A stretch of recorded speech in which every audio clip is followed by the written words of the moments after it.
একদিন রবিবারে রনি তার পরিবারকে নিয়ে সমুদ্র সৈকতে ঘুরতে এসেছিল। রনির দুই ছেলে মেয়ে, রোহান ও মৌ।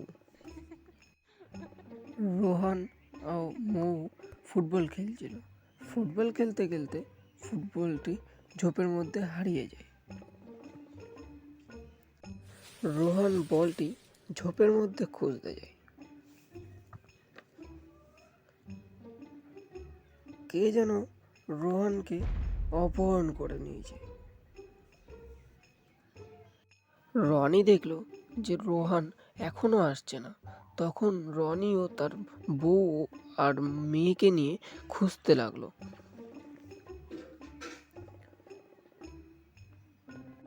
সুদীপ কাছাকাছি ছিল। সুদীপ ঘটনাটি লক্ষ্য করেছিল।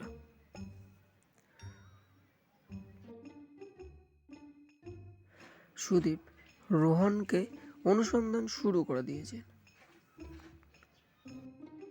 সুদীপ এমন একটি ব্যক্তির মুখোমুখি এসেছিল যিনি বলেছিল যে তিনি সকাল থেকেই এখানে ছিল, কিন্তু সে কিছুই জানে না।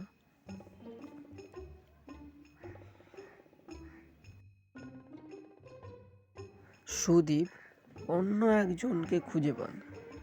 তিনি বলেন যে সবেমাত্র আমি সমুদ্র সৈকতে এসেছি, আমি কিছুই জানি না। সুদীপ আরও একজনকে খুঁজে পেয়েছিল। তিনি বলেছিল যে তিনি সবেমাত্র নাকি সমুদ্র সৈকতে এসেছেন এবং সে কিছুই জানে না।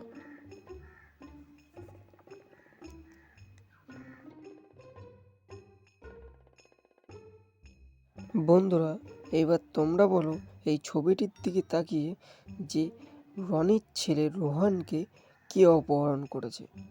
ভালোভাবে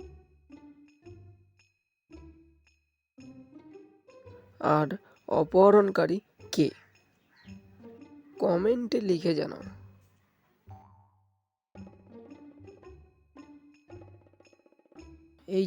এই টুপিওয়ালা ব্যক্তিটি অপহরণ করেছে, কারণ রনি ও তার পরিবার একই টুপি পরেছিল।